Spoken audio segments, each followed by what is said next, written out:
새정치민주연합의 당 분열이 가속화하고 있습니다. 문재인 대표는 개혁 대상이 개혁 주체 행세를 하는 것을 호남 민심이 용납하지 않을 것이라고 말했습니다. 도로공사가 달빛 고속도로의 통행료를 지금보다 2배 올리려 하고 있습니다. 반발이 거셉니다. 광주 문화수도 조성을 위한 7대 문화권 사업이 지지부진합니다.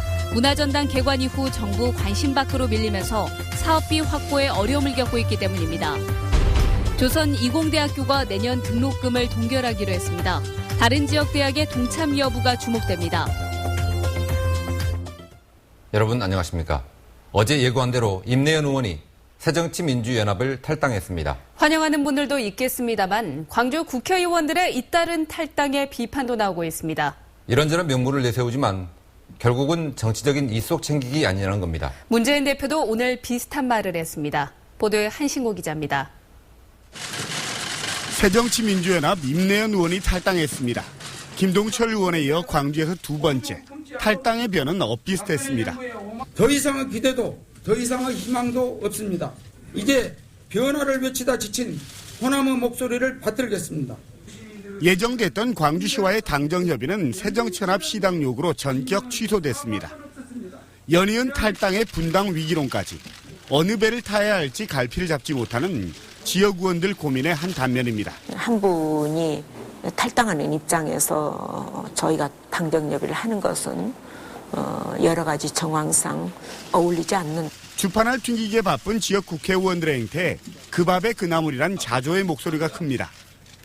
민심 위반 원인을 자신들이 아닌 친노 패권과 호남 홀대로만 치부하고 안철수 의원에 기대서 정치적 생존만을 노린다는 겁니다. 신변의 위협을 느낀 게 자기가 그냥 안철수 발 한번 타본다 가요. 갈아타기, 그냥 밖으로 싸우고 그런 중석이 그런 개념. 문재인 대표는 비주류가 요구해온 조기 선대위에 공감하면서 작심한 듯 개혁 대상이 개혁 주체인 양 하는 것을 호남 민심이 결코 용납하지 않을 것이라고 역공을 날렸습니다. 지역 정치권이 방향타를 잃은 가운데 지역민들의 새로운 인물에 대한 갈증 역시 커가고 있습니다. MBC 뉴스 한신구입니다. 천정배 신당인 가칭 국민의힘 광주시당 창당준비위원회가 오늘 기자회견을 열고 안철수 신당은 도로 새정치연합이라고 비판했습니다. 그러면서도 안철수 신당과의 통큰 연대는 기본 원칙이라고 밝혔습니다. 또 지역민들은 문재인 대표뿐만 아니라 지역 국회의원들도 심판 대상으로 생각한다고 말했습니다. 천주교 광주 대교구의 김희중 대주교는 정부가 국민과 폭넓게 소통하고 의견을 들었으면 좋겠다고 밝혔습니다. 김 대주교는 성탄절 기자간담회에서 국민을 통합해야 할 정부가 도리어 분열을 주장하는 경우가 많다는 우려가 커지고 있다면서 이같이 말했습니다. 또 경찰의 물대포를 맞고 중태에 빠진 백남기 씨와 관련해서는 규정에 어긋나게 물대포를 쏘는 것은 폭력이라고 지적했습니다. 이제 대구로 가는 길이 빨라졌으니까 구경 한번 가볼까 생각하시는 분들도 있으실 겁니다. 어디를 둘러보면 좋을지 대구 MBC의 권윤수 기자가 추천해드립니다. 대구 관광하면 어떤 곳이 떠오르십니까? 이 팔공산 갓바위 하는 분도 계시겠지만 요즘 대세는 한국 관광의 별에 선정되기도 한 대구 근대골목입니다. 이 대구 근대골목은 도심 한복판에 위치해 있어서 접근성이 좋고 대구 100년의 역사는 물론 우리나라 근대 역사를 2시간 안에 한눈에 살펴볼 수 있어서 당일 코스로 적격입니다. 시 빼앗긴들에도 봄은 오는가로 유명한 민족 시인 이상화 고택과 국채 보상운동을 일으킨 서상돈 고택을 둘러보고 영남 최초의 성당 계산성당도 만날 수 있습니다.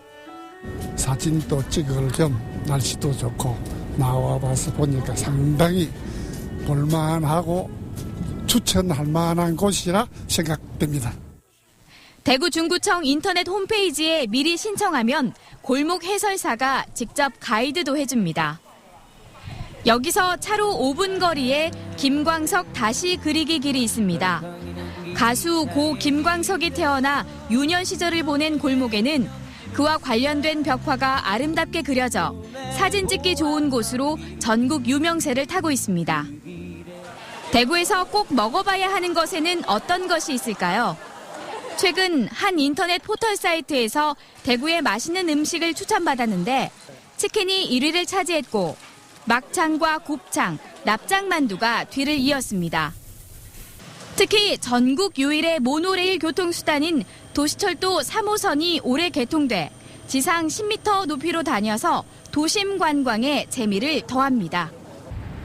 3호선을 타면 서문시장은 물론 김광석길과 수성못에 편리하게 다다를 수 있는데요. 대구 도심을 한눈에 내려다볼 수 있어서 빼놓지 말아야 할 명물로 손꼽히고 있습니다. 지금까지 대구에서 MBC 뉴스 권윤수입니다. 네, 그런데 대구까지 가는데 드는 비용이 늘어날 것으로 보입니다. 도로공사가 통행료를 지금보다 2배 정도 올릴 방침입니다. 반발이 나오고 있는데 그냥 반발이 아니라 꽤 합리적으로 들립니다. 김철원 기자입니다. 한국도로공사가 광주-대구간 고속도로에 통행료 인상을 검토하고 있습니다.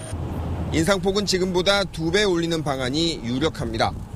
이렇게 되면 승용차를 기준으로 동광주에서 남대구 요금소 사이의 통행요금은 5,800원에서 11,600원으로 오릅니다.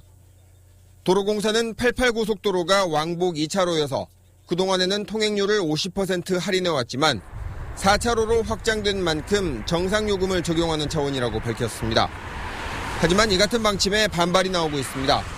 국도나 다름없는 도로를 그것도 목숨 걸고 다니며 돈까지 내왔는데 그건 가만 안 하냐는 주장입니다. 그동안에 주민들의 불편함, 시민들의 불편함들 이런 것들도 가만히 되어서 요금의 인상 시기라든지 이런 부분들이 적절한 동의를 좀 구해가면서 광주시 의회도 이용자들의 희생과 비용이 반영되지 않았다며 통행료 인상에 반대했고 영호남 9개 시군 의회도 통행료 인상에 반대하는 성명을 발표했습니다. 각계의 반발이 잇따르는 가운데 도로공사는 오는 28일 광주-대구 고속도로의 구간별 통행료를 정한 뒤 인상 시기와 방법 등을 결정할 예정입니다. MBC 뉴스 김철원입니다. 아시아 문화중심도시 조성 사업은 달랑 문화전당만 짓고 끝내자는 사업이 아닙니다. 그런데 그럴까봐 걱정입니다.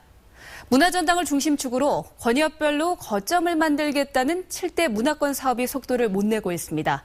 김민정 기자입니다. 다양한 학술 포럼이 열리는 교육 문화권으로 꾸려져야 하는 탄약고 부지. 탄약고 이전 작업조차 안 돼 사업 시작도 못했습니다. 아시아신과학원 역시 국비와 시비 110억 원 투입해 문화기술연구소 하나만 세워뒀습니다. 지역과 소통, 그게 좀 부족해서 한 2년 동안은 거의 몇몇 성과는 있었지만 연구가 조금 안 된 면은 있고요. 광주를 권역별로 나누어 문화 거점을 만드는 7대 문화권 조성 사업. 최근 개관한 국립아시아문화전당과 연계해 광주 전체를 문화 중심 도시로 만드는 사업이지만 지난 7년 동안 불과 12%만 진행됐습니다. 정부의 의지를 보여준다고 할 수 있는 국비 예산도 해마다 줄어 최근 4년간 20% 수준까지 곤두박질 쳤습니다. 이러다 보니 대부분 사업이 사업비 부족으로 멈춰 있거나 원점 재검토 중입니다. 아시아 문화도시 특별 회계로만 의지를 했거든요. 그런데 예산을 가져오는데 국비를 가져오는데 좀 다각화를 해가지고 어떤 공모 사업. 오는 2023년까지 남은 7년간 광주를 아시아 문화중심 도시로 키우기 위해 투자돼야 할 돈은 4조 원가량. 문화전당과 더불어 아시아 문화중심 도시의 또 다른 축인 7대 문화권이 정부 관심 밖으로 밀려나면서 문화전당이라는 거대한 인프라만 섬처럼 덩그러니 남을 위기에 처했습니다. MBC 뉴스 김민정입니다. 오늘 오전 8시쯤 목포항 국제 여객터미널 앞 해상에서 승객 89명을 태우고 흑산도와 홍도로 향하던 쾌속여객선 남해스타호가 출항 10여 분 만에 고장으로 멈춰섰습니다. 선사 측은 선박을 예인한 뒤 대체 선박을 투입해 승객 수송을 마쳤고 해경은 출항하자마자 고장 알람이 울렸다는 관계자의 말을 토대로 정확한 사고 경위를 조사하고 있습니다. 전교조와 환경운동연합 등 광주 지역 교육 시민단체들은 광주시청 앞에서 기자회견을 갖고 북구 삼각동 특고압 송전선로를 전면 지중화하라고 촉구했습니다. 이들 단체는 15만 4천 볼트의 특고압 송전선로가 통학로에 매설될 경우 국제고와 전남여상 등 3개 학교 학생 3천여 명이 피해를 본다며 대책 없이 행정 절차가 강행된다면 범시민 대책기구를 구성해 투쟁할 것이라고 밝혔습니다. 성탄절이 코앞으로 다가왔습니다. 이색적인 대형 트리부터 곳곳이 축제 전야였습니다. 미리 보는 크리스마스의 풍경을 김우수 기상캐스터가 전합니다.